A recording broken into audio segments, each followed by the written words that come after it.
In these lessons, we've come to a very pivotal point in God's story. These events are as true as you and I are sitting here right now, as profound ramifications for all of us. Each of us are a descendant of Adam and Eve, and before God, and as we go along, we're going to see that we were actually present with them and the ramifications as it flowed over to us. So as we look at this particular picture here, how does this describe what Adam and Eve had? How does this picture here describe what Adam and Eve had at the beginning? Direct communication between God and man. Complete openness. Complete transparency. And what did Adam and Eve do with it? What did they do with this gift? Yeah, they threw it back in the face of God. And somebody actually said they blew up the bridge and between them and God, throwing all God's goodness back in his face. They chose to side with his enemies. So what will God do with his creation? So let's go into this. So enemies of God. Number one, a sinner's body and spirit are dead to God because he's separated from his sole source of abundant life. Number two, I'm missing a point. All sinners earn a sin debt with God and his wrath. The price, separation from him now and for all of eternity. Number three, Satan became Adam and Eve's king to rule over them, lead them into sin, and ultimately their ruin. So number one, all sinners, a sinner's body and spirit are dead to God because he's separated from his sole source of abundant life. So take your Bibles and turn to Genesis chapter 3, verse 7. Genesis chapter 3, verse 7.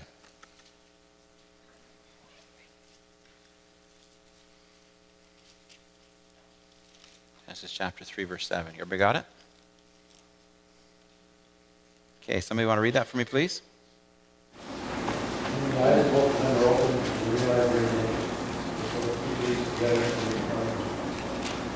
Then the eyes of both of them were opened? They're still alive? Didn't God tell them that if the day that you eat of the tree of the knowledge of good and evil, in the day that you do, you will, what does it say in verse 17? In the day you do, you shall surely die. They're still alive. What the deal? Did God lie to them? Satan was telling the truth, I guess, eh? No, God cannot lie nor give empty threats. The problem is our definition of death. How does God define death? How does God define death? Sorry? Separation from him as their sole source of abundant life. So when God's word says that their eyes were opened, it means that they were separated from God forever, who had been their source of life and of both the knowledge of good and evil. They now not only knew good and evil, but evil and sin was now in their very hearts. And so when it says here, the eyes of both of them were open, is what it's referring to, is their eyes have been opened now to not just good but also to evil, and the evil is within them. So why did they sow fig leaves for themselves? Why did they sow fig leaves for themselves? To cover their nakedness, to try to cover their shame, to try to cover the brokenness that had come into. And so who were they relying on? Who were they relying on? Themselves. This was their plan. This was their plan to cover their shame. They're now controlled by shame and fear. So let me just show one more picture here that is crucial. So now we see that a sinner, the root meaning of death, a sinner is separated from the source of abundant life and will live in the place of torment forever, causing two types of death. Death of the body will die, which releases his spirit to leave. And number two, death of the spirit, his spirit leaves and is forever separated from God in the place of eternal torment. And so we see that both, as a result of their sin, both their body and their spirit was now dead, just as God had promised. Adam and Eve had been created in the image of God and innocent. But what just happened to their innocent mind, innocent emotions, and their innocent wills? What just happened? It's corrupted, tainted with sin. Every thought, every emotion, and every decision was corrupted, tainted, selfish, and proud. Their very nature was now bound in sin. Death now reigns. That separation from God. Let me try to illustrate Adam and Eve being cut off from God as a source of life. What happens if I take a branch from its tree and I sever it from the trunk? What happens to that branch that's loaded with fruit with all kinds of greenery on it? What happens to that branch? It withers. And so at what point does that branch die? The moment that I cut it off, now you're going to look at the branch and the leaves are still green. It looks like it's still alive, but is it alive? No, it's dead. It's cut off from its source of life. No more nutrients can it get. So what is the branch able to do on its own in order to live? Can it graft itself back in? Is there any hope for that branch? Absolutely not. That branch is going to shrivel up and slowly shrivel up and die completely. Adam and Eve look just as much alive as that tree branch that had been cut off. Yes, there's still green leaves on it. Yes, Adam and Eve are still walking around. But what are they? They're dead men walking in reality. They've been cut off, severed from God. Could they reattach themselves to their source of life? No, just like that branch had been cut off, so too they had been severed from their relationship with God. They had sided with God's enemy and had completely dishonored God. As a result, their bodies began to shrivel up and die, just like the branch. What then would happen to them once they died physically? What would happen to them? After they died physically, what was going to take place? What was the second death? Second side of death? Yeah, spiritual. Their spirits would be eternally separated from God forever and forever. So let me try to illustrate the damage that was going to take place with an illustration here. So the moment that Adam was created was just like this bottle. Clear, pristine, perfect. But was there any life in this? Was there any life in that? No, it was empty. He was basically a corpse. And so it'd be like God who formed Adam perfectly, formed Adam, and then breathed life into him, giving him life. And breathing in, and I won't completely fill it, but breathe life into Adam, giving him a soul and a spirit, and so that he was pristine, perfect, innocent, right relationship with God. But at that point that Adam chose to defy God, what took place? At that point, not only was his soul and his spirit defied, but what else was defied? What else was tainted?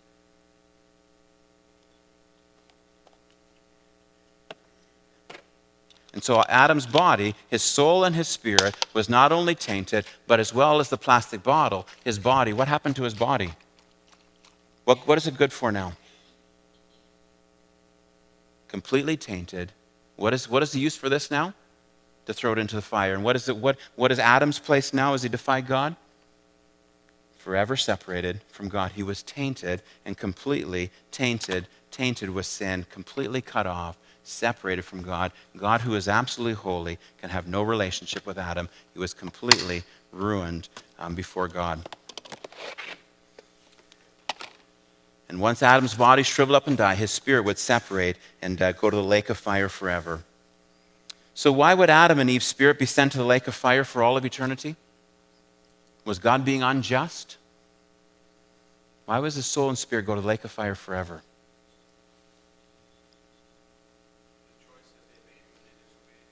Yeah, they chose to be separated from God, didn't they? They chose to be independent. In that sense, God was honoring their choice. Why else would God be just in sending them to the lake of fire forever and forever, for eternity? Why else? For the wages of sin is death. That's what God declared it to be. Why else? Why else would Adam and Eve be cast into the lake of fire forever?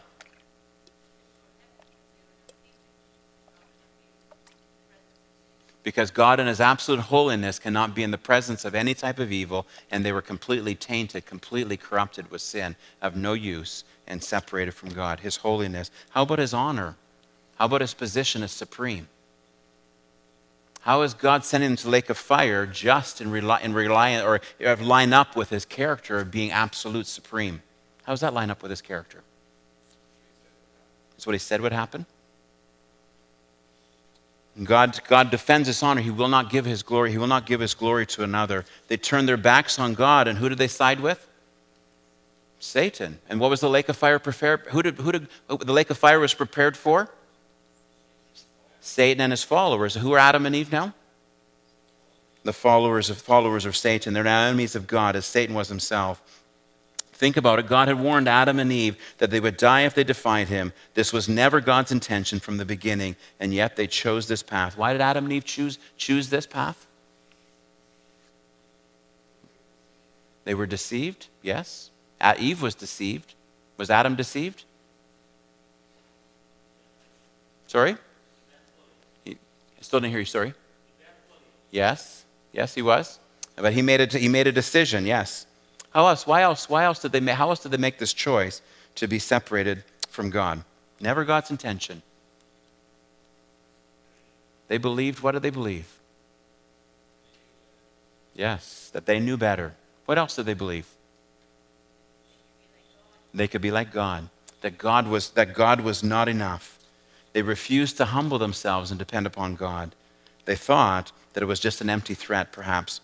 Why has God warned us in His Word of the real meaning and seriousness of death? Why has God warned us in His Word about the real meaning and seriousness of death?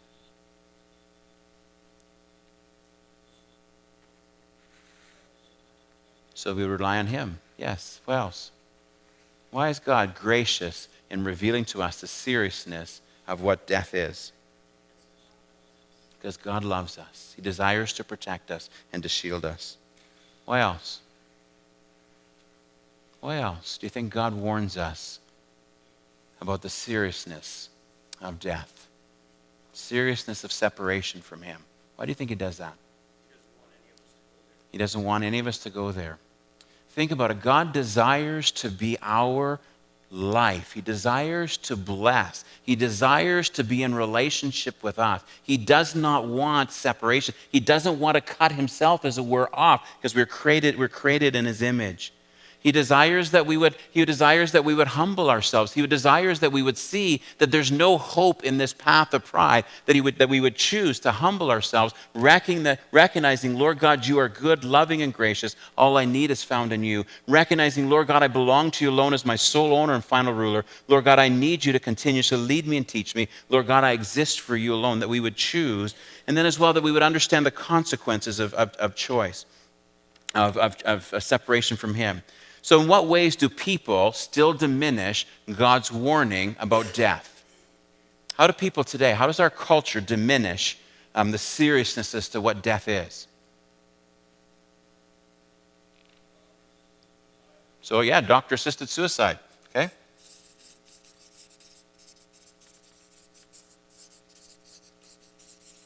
And so in so doing, when they say doctor-assisted suicide, what are they saying about death?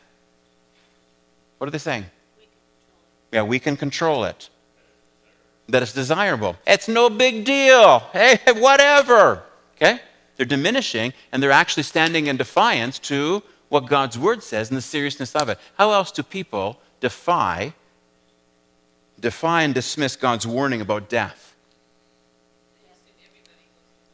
Yeah, everybody goes to heaven.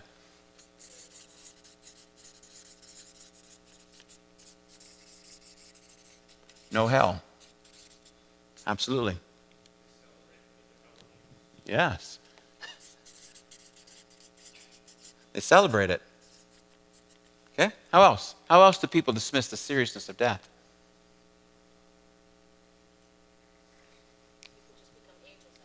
Yeah.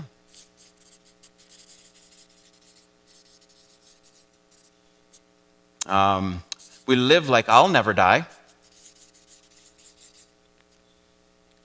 It's not even a thought. We live completely absent to it. We don't think about that. We're only one breath away at any point. How about this? How about another one? How about don't we dress it up? When somebody dies, we dress the corpse up really beautiful, don't we? We put them in this beautiful casket. We put it wrapped in silk and all of this stuff. We dress it all up as it's something wonderful. We glorify we glorify the killer. Whether it's in a video game, whether it's in a movie, whether it's the doctor, whether it's the choice. How else? I was at a funeral where there was no mention of God or Jesus, and the person who died is now, they are now in the rays of the sunshine, and then the snowflakes in the sky, and the clouds overlooking us, and the dew on the raindrops, and it just felt so good. Mm-hmm. Yes. It was the one Going along with that, you say they're better off. Yes, they're better off. Yes. Okay, so who are the basis for these? Who's the basis for these beliefs? What's the basis? What's the source of these? Satan, as well as who? Who else? Yeah, unbelievers. Man, isn't it? Created beings. And so Adam and Eve stood and defied God, defied the meaning of death based on whose recommendation? Satan, that created being. And so what do we need to do? What do we need to do with these? Okay? Trash them because they demean the character of God. They demean the holiness of God who can't stand sin. It belittles and diminishes it. It actually also defies, what else does it defy? His character and his word. And so we need to destroy these. Adam and Eve didn't win by standing in defiance against God, nor can we as well. The first point is sinner's body and soul are dead to God because he's separated from his sole source of abundant life. Number two, all sinners are in a sin debt with God and his wrath. The price, separation from him now and for eternity. Number three, Satan became Adam and Eve's king to rule over them, lead them into sin, and ultimately they're ruined. Let's go to number two. All sinners are in a sin debt with God and his wrath. The price, separation from him now and for all of eternity. So let's look a bit more into what took place when Adam and Eve defiled God. And let's go over to Romans chapter 1.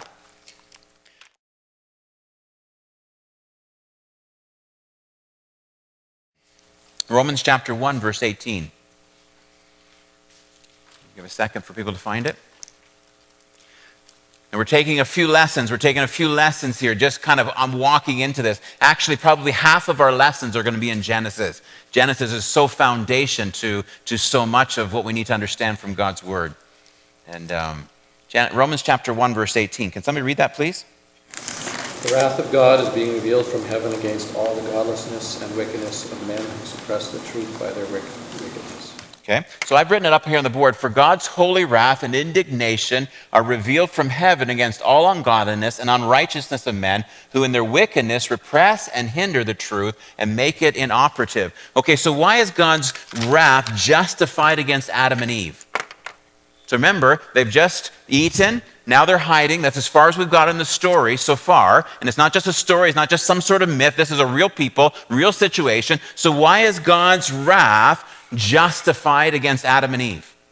Like notice in this verse, it's holy wrath and indignation. It's expanded. It's actually the amplified. It's holy wrath. It's why is God justified? Why is it determined as holy, as perfect? He laid out the consequences for them and then said, this is the way it is. Don't follow it. Well, this is going to happen. And that's what happened. Yeah, absolutely. So as you come back to the Garden of Eden, when Adam stood in the garden on the sixth day, God told Adam very specifically what would happen to him. In the day that you do it, in that day you will die. And so there's there's a defiance there that goes with it. How else is God's wrath justified? He made them, they belong to him, and so he decides what is right for them to do, what is wrong. So they exist for him, he created them, and so he has that authority. How else? How else is God's wrath justified? It's right, it's holy, it's perfect. Like we've all seen people just lose it in anger, and it's anything but holy, but at this point, God's wrath and his indignation are holy, are perfect. Why is that? They're trying to take his authority. Yeah, take his place. He is supreme. Also his holiness. There's also another aspect that we typically don't understand in Canadian culture. God has been dishonored. They've dishonored God, and anytime there's dishonor that takes place, wrath and anger is in proportion to your position. It's a proportion of your position of honor, and God is absolute to the proportion of your honor. And when that defiance, wrath is the necessary part that comes through that. And we've seen that all the time amongst the Mengen, but we as Canadians typically don't deal with that. How did God demonstrate his wrath against Adam and Eve?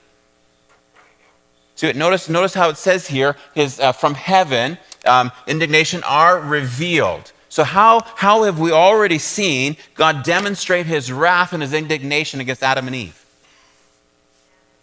If we haven't kind of got that far, but even back up the bus just a little bit, how have we already seen God's wrath and his indignation against Adam and Eve?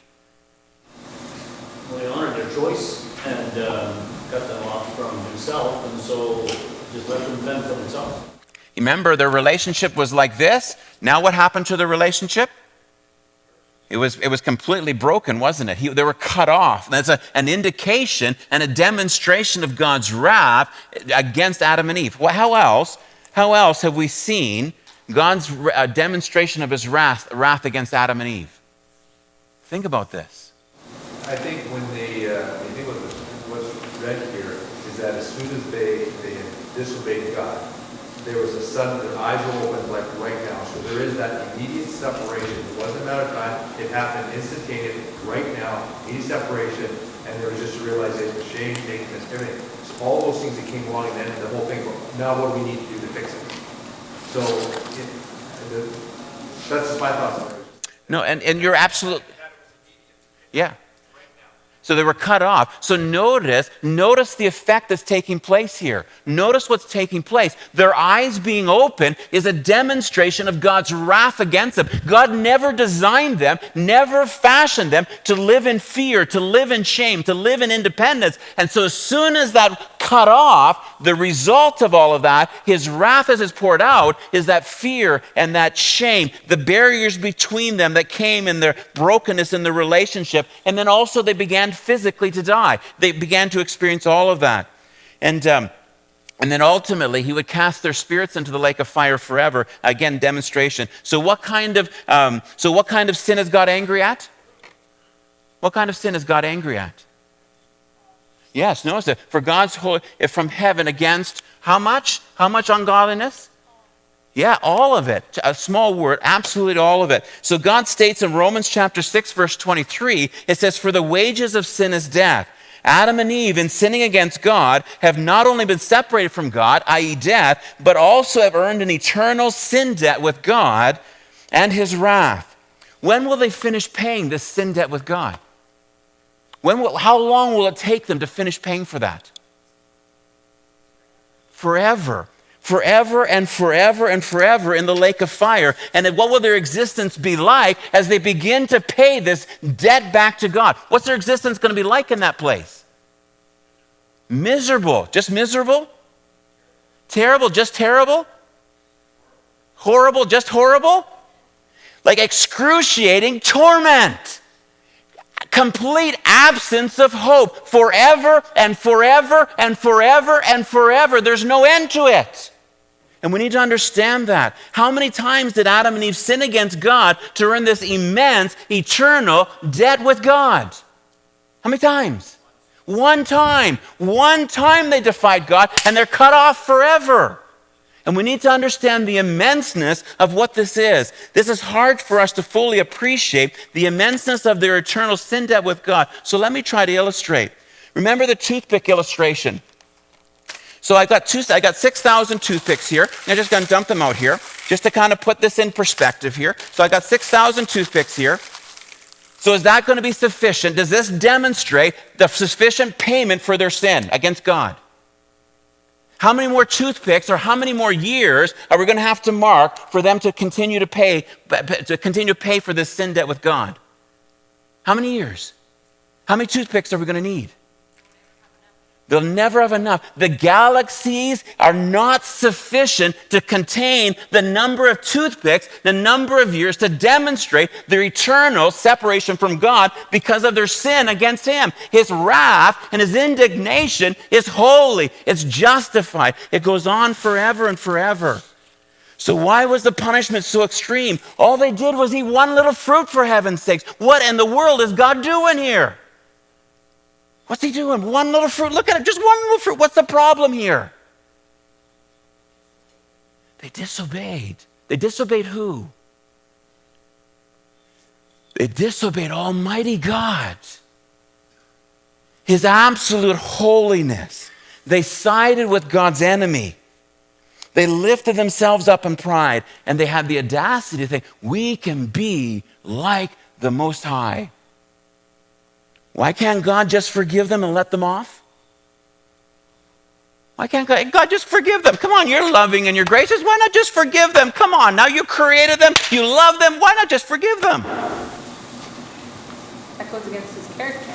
How so? Well, he's holy and just and perfect, and they're no longer holy and just and perfect, and he has to write that in order for him to be with them again. So for them to be accepted by God, what do they need to look like?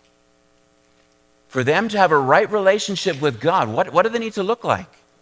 They need to be absolutely 100% perfect from beginning to end. No violations, no sin, no nothing. But there's also this idea in his absolute holiness, his holiness, they've been an affront to his holiness, and he's angry for them dishonoring him. It's the same with a parent of a molested child. The crime needs to be paid, but also their wrath needs to be appeased in order for there to be any sort of restoration to take place. They would have to be as perfect as God is for God to accept them. This event was never God's desire when he created Adam and Eve. He created them in his own image for the purpose of a personal, eternal relationship. He provided above and beyond for them. He warned them of the consequences of their disobedience. This was their choice, and thus they had nobody to blame but themselves alone. God had clearly warned them, Adam, don't eat of it. The day that you do, you'll be cut off, you'll die. And so now as this brokenness comes in, and the years in the lake of fire, whose fault is it? Whose fault is it? It's their choice and the consequences that comes with their choice.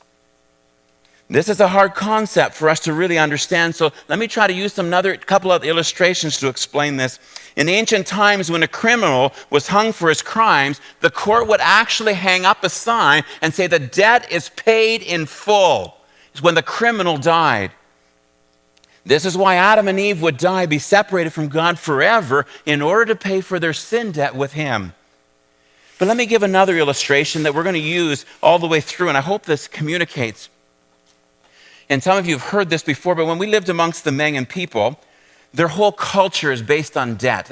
And their whole culture revolved around debt. If you go to somebody's party, guess what? You're now in their debt to pay them back in kind. So when we first moved in amongst the Mengan, we had a family that hiked up 2 hours every Saturday or Sunday to bring us fresh produce. And they gave it to us, and we shared some coffee and some stuff with them. And we thought, this is great. Relationship, right?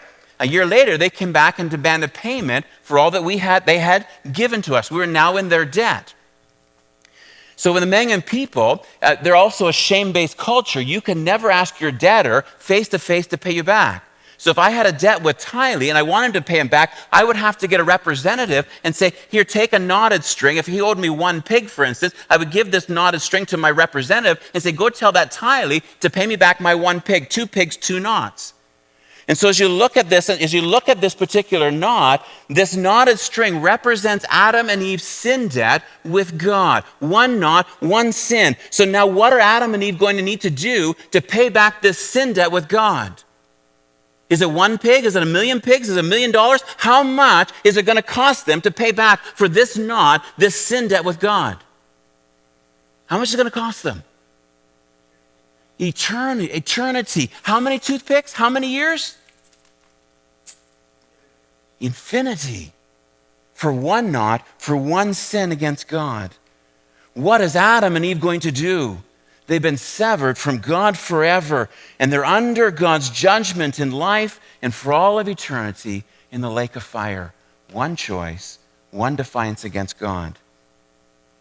So let's bring Adam and Eve's debt with God and his wrath into our world today. What kinds of debt worry us today? What kinds of debt worry us today? Mortgage. Because what's the worry with a mortgage? If you don't make your payment, what happens? You get booted out of your house. What other kinds of debts would worry us? That would just, oh no, what am I going to do? Loans, yeah? Mm-hmm. How about actually a loan to a court where if you don't pay, there's jail time. And so there's panic there as a result. So what are the ways that we can get around it? If I don't make my mortgage payment, what's my options? I can declare bankruptcy. So it's not really that big of a deal. And if I miss a court payment or something like that, what other options do I have?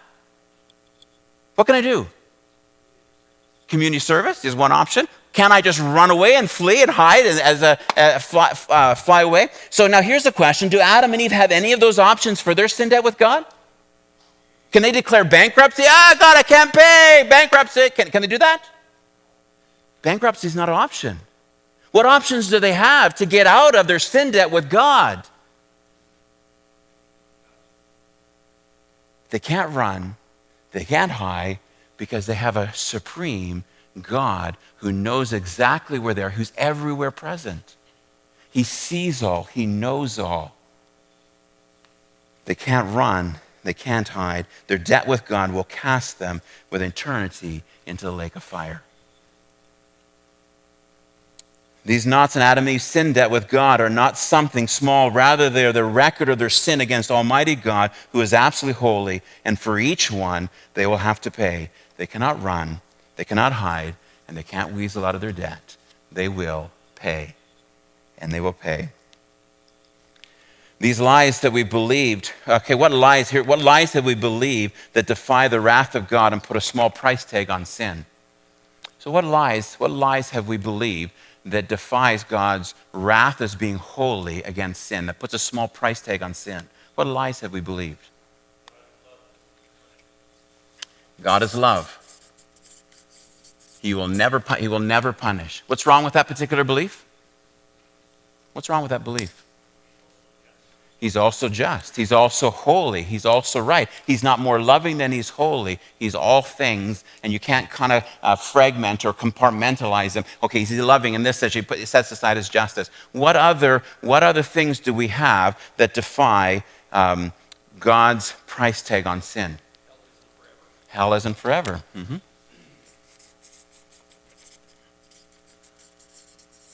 So what's wrong with that particular belief? Why is it a lie? So Scripture, so it defies the Word of God. But what else does it also defy? What else does it defy? Yeah, the eternal nature of God. But what else does it defy about God? God's authority. It also defies His holiness, just how absolutely holy He is. Okay, what other things do we believe that makes sin cheap? That this sin is not something to be feared and the wrath of God. That there's big sins and little sins? Yes.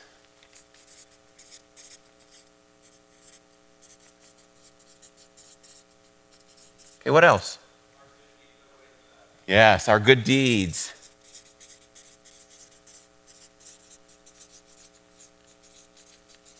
Okay, so what's wrong with that particular one? Our good deeds outweigh the bad. What's wrong with that particular belief?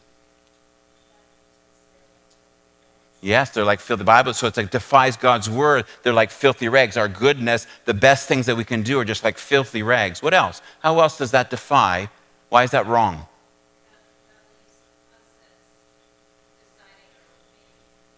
It allows us to decide our own fate, doesn't it? Oh, yeah. Say that again, sorry. Yes, it allows sin to get to heaven. It actually defies His holiness, how absolutely holy He is. Is there any other things that come to mind that where we put a small price tag on sin?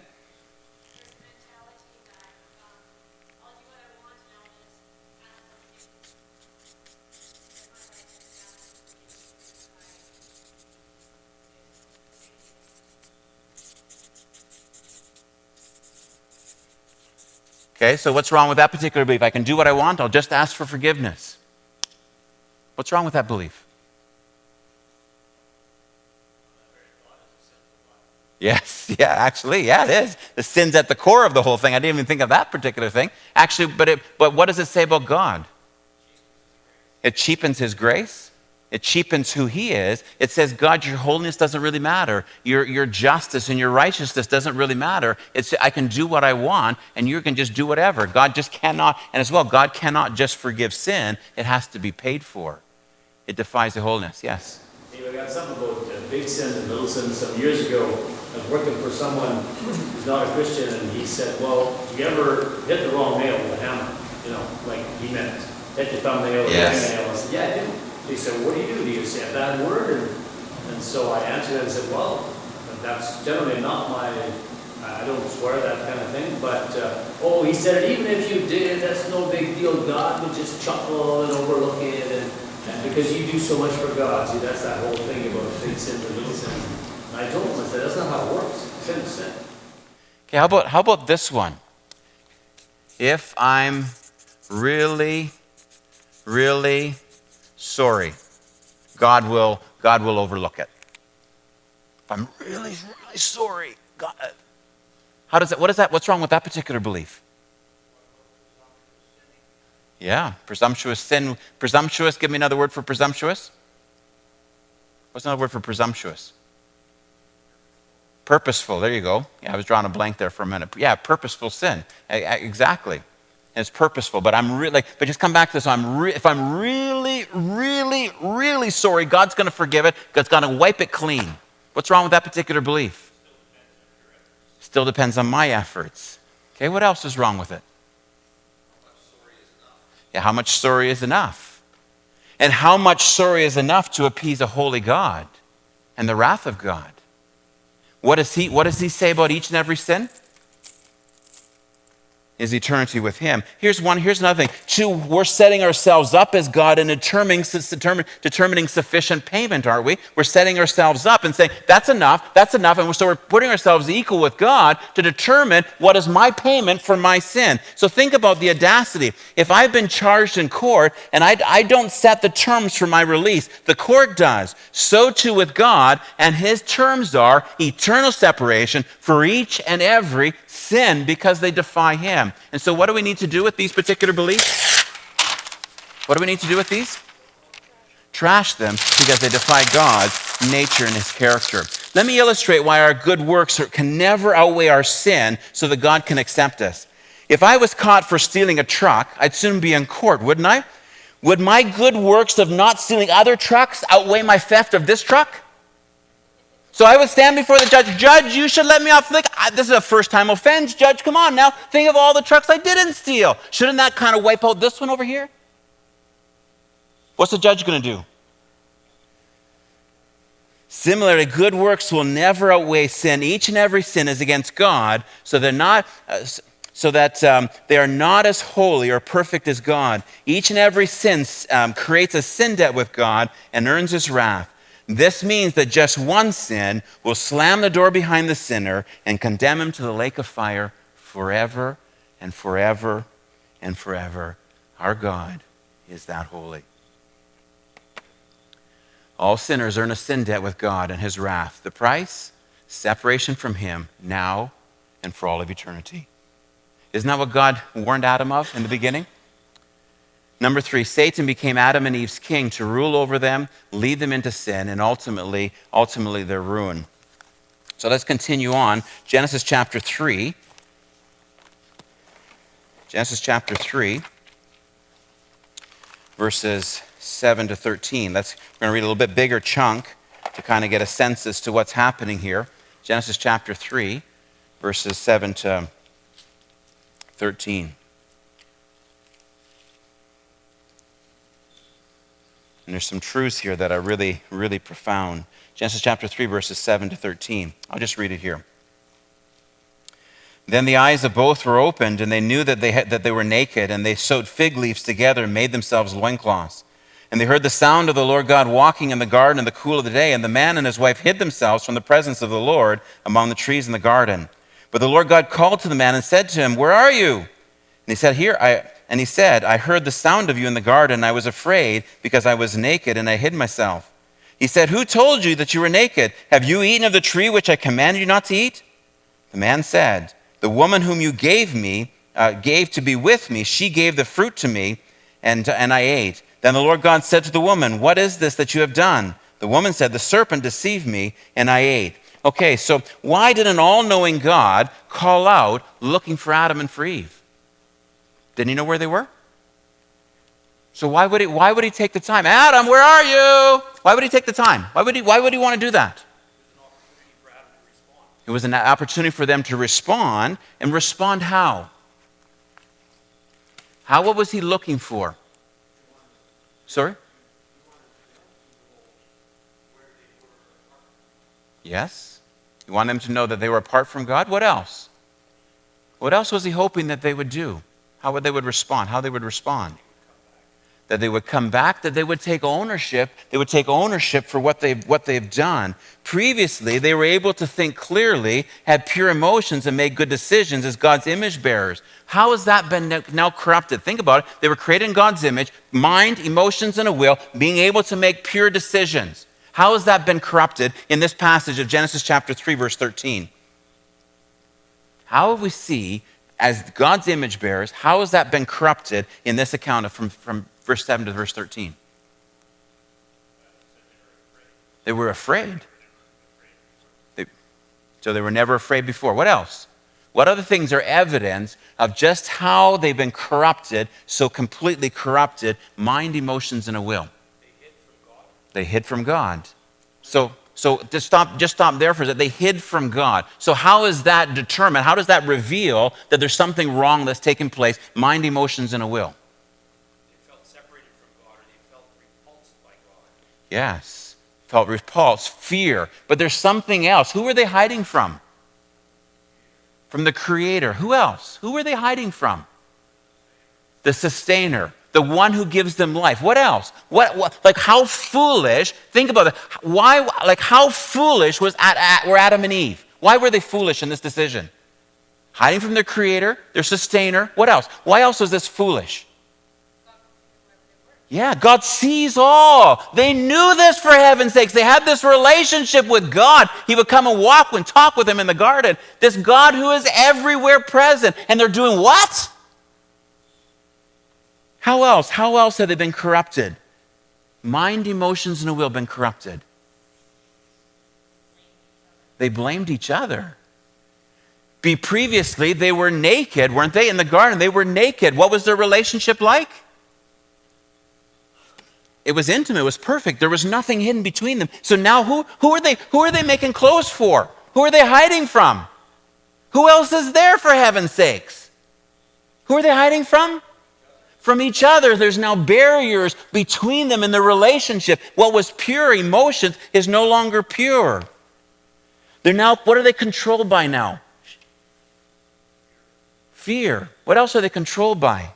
Shame. What else? Sorry? Guilt? Yeah, absolutely. What else? Pride. So notice the pride that comes through. Did they own up to their sin? No. So they're seeking to pull back and all of that. Were Adam and Eve right to fear God? Yes, at that point, absolutely. Because what can God do to them? What right does God have? What right does he have? He has every right to immediately cut them off. What had he done with Lucifer? God had every right to do the very same thing to Adam and Eve. He on the spot, he had the opportunity and the right to cast them into the lake of fire. Immediately, do not pass go, do not collect $200. You're gone, they're there. God had every right to do that because they had defied him, the all-powerful God. It was his right to punish. Adam and Eve no longer fully reflected God, nor were they sinless. But the damage goes even further than this. The moment they sinned, they died to God, and being separated from God meant that they no longer were under God's protection and care. In fact, they were now at the mercy, the rule, and the reign of Satan and sin. Satan is now their father, and they will follow him in murdering, lying, and opposing the truth. Don't take my word for it. Go to John chapter 8, verse 44. John chapter 8, verse 44.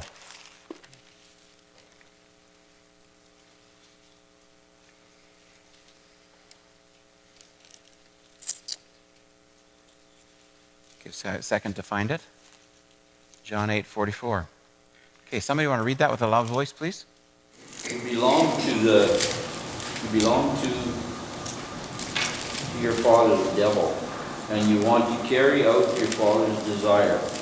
He was a murderer from the beginning, not holding to the truth, for there is no truth in him. When he lies, he speaks his native language, for he is a liar and the father of lies. Notice how it starts. You are of your father, the devil, and your will is to do your father's desires. The Bible goes even further in 2 Corinthians 4:4 by stating that Satan, who is the god of this world, has blinded the eyes of those so they won't believe, blinded those who don't believe. Ouch. How is it possible that Satan is now the father of Adam and Eve? How is it possible that Satan is now the god of this world? How is that possible? Didn't Satan suggest that they'd be free, that if they chose their own way, they would be like God? So how is it in John chapter 8, verse 44, you're like your father, the devil? How is that possible? How is that possible? Satan had promised them they'd be free. They made Satan the ruler of their life. He's now their supreme being, or their God in essence. Yes, they bowed underneath Satan. They now hooked. He now has this hook in them. He's now their king. He's there now to rule over them and to run with them. In fact, remember in the Garden of Eden, God had given Adam and Eve the position to rule and to rule over the earth. Adam and Eve gave that rule to Satan. He's now the god of this world as a result of that. Now not only do they know good and evil, but the evil was now inside them and bound them. Note how this verse describes Satan as the father of lies. Now they're doing the same. How is Adam and Eve already demonstrating that they're of the father, the devil is their father? In Genesis chapter 3, how do they demonstrate that Satan is their father? How are they just like their father in Genesis chapter 3, 7-13? What are they doing? They're lying, aren't they? They're lying against God. So they're just like their father, the devil. Satan blinded Adam from the truth, which caused Adam and Eve's death and separation from God, which would ultimately take them to the lake of fire. Adam and Eve were now enemies of God, just as Satan was. How do you think God felt in all of this? How do you think God felt in all of this? How did Adam and Eve feel in all of this? Remember, these are real people and real situations. So what did Adam and Eve receive as Satan became their king instead of God? What did Adam and Eve receive in exchange as Satan became their king? What did they receive? Fear and shame. Fear and shame to the absence of? What did they give up for that fear and shame? Joy and peace. Yes, they exchanged joy and peace for fear and shame. What else? What else did they give up? They gave up their authority over the world. They were over the animals and everything else. They gave it to Satan. Yeah, so they gave up their rule, their authority, the God-given authority, and they did what? What did they get in exchange for that? Now to servanthood and bondage to Satan himself, right? Okay, what other things did they have and that they gave up?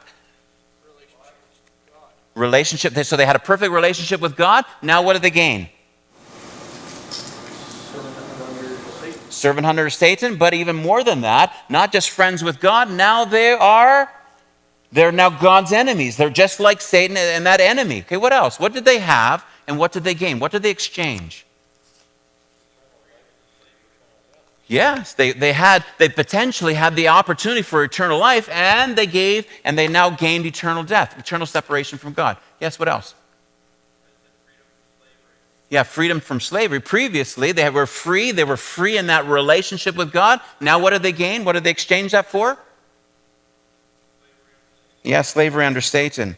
They replaced love for hate, didn't they? They replaced comfort for fear and shame. They replaced perfect provision for constant need. They replaced blessing for cursing. They replaced eternal tranquility for eternal suffering. God lovingly gave Adam and Eve a choice, but Satan would not be so kind. They were trapped under the rule of a tyrant who didn't care about them. In fact, he would do everything he could to make their lives a living hell and then ultimately destroy them. Just think, God warned Adam and Eve of doom, but yet they went ahead and they got Satan and sin and lost God. How very, very sad.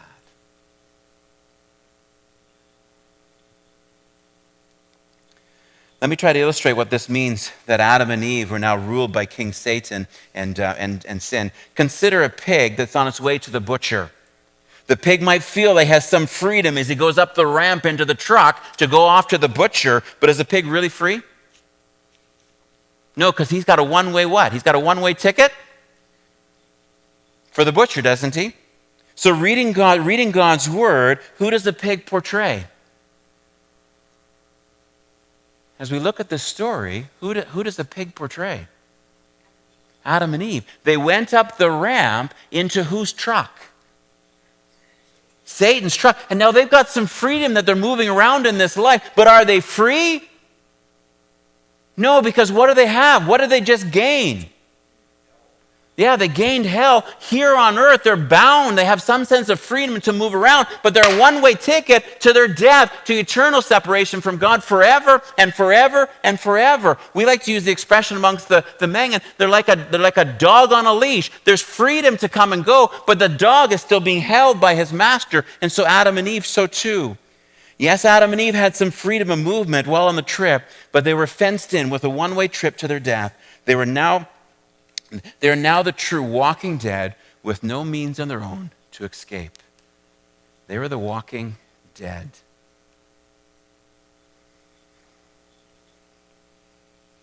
So who was the lake of fire prepared for? Who was the lake? Satan and his followers. And thus Adam and Eve would go to the lake of fire because they were now followers of Satan. And God would honor their choice to be eternally separated from him. So let's pause to consider what it means for us today that Satan became the king of Adam and Eve to control them, lead them into sin, and ultimately destroy them. Is sin something small? Is sin something small? Absolutely not, is it? It defies the living God. The consequences are immediate and for all of eternity. Does sin lead towards independence? Does sin lead towards independence? That's what Adam and Eve got. They got independence, right? Does sin lead towards independence?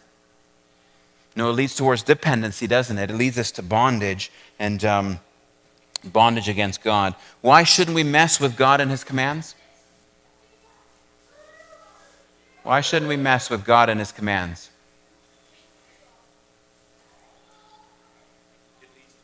It leads to bondage. Why should we not mess with God and his commands? Why else? Who's God? He's holy. He will not tolerate it. Hey, who else is God? Who else is God? He exists by his own power. He's ever present, all-seeing, isn't he? He's supreme. He's absolute. Is the lake of fire a place to party, or is it to be feared? How many years? And whose fault is it for the evil, the fear, the shame, and the pride and the brokenness in our world? Whose fault is it? Yeah, Adam and Eve chose to defy God, not God's. So I want to reveal a new chart here, that just to kind of summarize what all took place.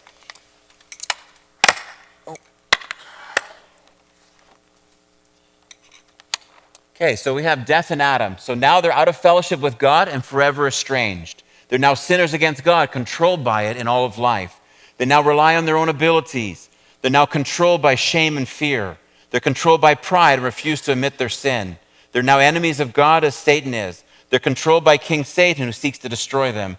Sin dead against God and under his wrath. Their bodies are dying. And then thirdly, their spirit will go to the lake of fire forever. And then they'll be under the punishment of God now and forever. So Genesis 3:7, when it says their eyes are open, this is what they experienced. Separated from God, their bodies dying, and cut off from God forever. What are Adam and Eve going to do?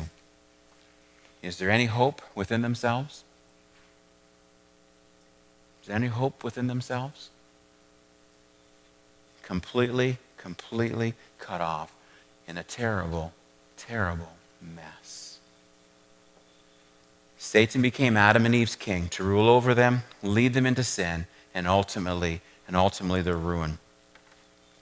In conclusion, these are hard lessons to teach as it's so dark. What else do we feel as we hear these truths?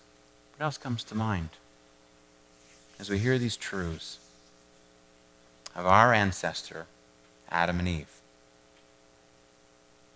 Real people, a real situation. What else comes to mind? What comes to mind? Sorry? I've got two people talking. I got 2 ears, but I can only hear one at a time. Yeah, woe is he. Yes. What else?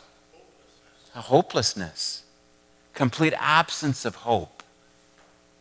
And Adam and Eve went blindly into this. They didn't think of the consequences. They just barged right in through it. They didn't think there was an escape plan. They were all in. They were all committed. What else comes to mind as we understand, as we hear these things? What comes to mind?